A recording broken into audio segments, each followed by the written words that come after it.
La seconde épître de Paul aux Corinthiens, chapitre 8. Nous vous faisons connaître, frères, la grâce de Dieu qui s'est manifestée dans les églises de la Macédoine.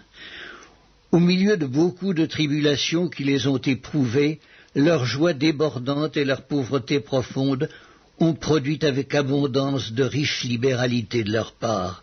Ils ont, je l'atteste, donné volontairement selon leurs moyens et même au-delà de leurs moyens, nous demandant avec de grandes instances la grâce de prendre part à l'assistance destinée aux saints. Et non seulement ils ont contribué comme nous l'espérions, mais ils se sont d'abord donnés eux-mêmes au Seigneur, puis à nous par la volonté de Dieu. Nous avons donc engagé Tite à achever chez vous cette œuvre de bienfaisance comme il l'avait commencée. De même que vous excellez en toutes choses, en foi, en parole, en connaissance, en zèle à tous égards et dans votre amour pour nous, faites en sorte d'exceller aussi dans cette œuvre de bienfaisance.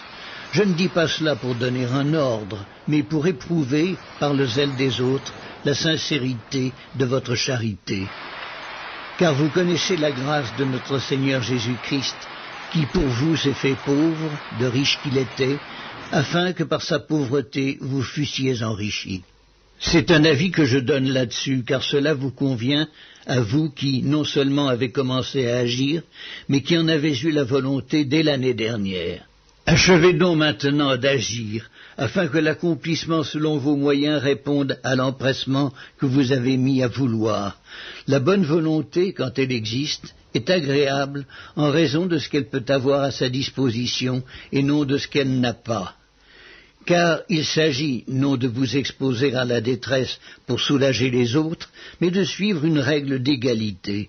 Dans la circonstance présente, votre superflu pourvoira à leurs besoins, afin que leur superflu pourvoie pareillement au vôtre, en sorte qu'il y ait égalité, selon qu'il est écrit, celui qui avait ramassé beaucoup n'avait rien de trop, et celui qui avait ramassé peu n'en manquait pas.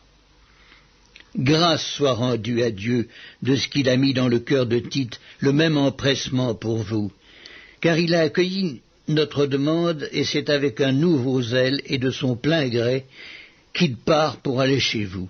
Nous envoyons avec lui le frère dont la louange en ce qui concerne l'Évangile est répandue dans toutes les églises, et qui de plus a été choisi par les églises pour être notre compagnon de voyage dans cette œuvre de bienfaisance que nous accomplissons à la gloire du Seigneur même et en témoignage de notre bonne volonté.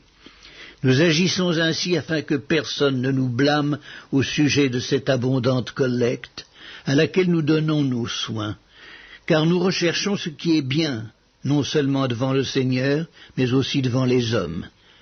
Nous envoyons avec eux notre frère, dont nous avons souvent éprouvé le zèle dans beaucoup d'occasions, et qui en montre plus encore cette fois à cause de sa grande confiance en vous. Ainsi, pour ce qui est de Tite, il est notre associé et notre compagnon d'œuvre auprès de vous.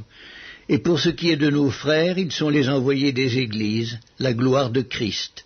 Donnez-leur donc à la face des églises la preuve de votre charité et montrez-leur que nous avons sujet de nous glorifier de vous.